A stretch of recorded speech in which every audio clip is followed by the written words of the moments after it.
আসন্ন এশিয়ান গেমসের আগে নতুন সিদ্ধান্ত নিয়েছে বাংলাদেশ। সেপ্টেম্বরে আয়োজিত এই টুর্নামেন্টকে সামনে রেখে জার্মান কোচ পিটার গেরহার্ডকে নিয়োগ দিয়েছে বাংলাদেশ হকি ফেডারেশন। 2 মাসের চুক্তিতে আসা কোচ ফিরেই শুরু করেছেন অনুশীলন।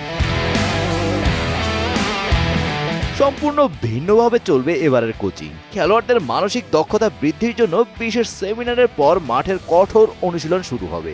দায়িত্ব নিয়ে পিটার গেরহার্ড খেলোয়াড়দের কঠোর পরিশ্রমের বার্তা দিয়েছেন। তিনি জানান, আগামী সপ্তাহগুলো খেলোয়াড়দের কঠিন সময় পার করতে হবে, যা ভবিষ্যৎ সাফল্যের ভিত্তি করবে।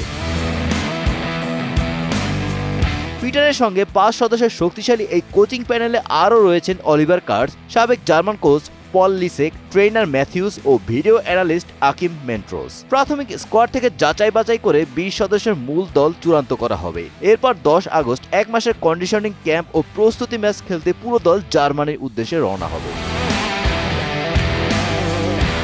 রাসেল মাহমুদ, জিমি ও পুষ্কর খিসা মিমোর মতো অভিজ্ঞ খেলোয়াড়রা আবারও ক্যাম্পে ফিরেছেন। এর আগে 2009 থেকে 2016 এবং 2024 সালেও পিটার বাংলাদেশের প্রধান কোচ ও টেকনিক্যাল ডিরেক্টর হিসেবে সফলভাবে দায়িত্ব পালন করেছে।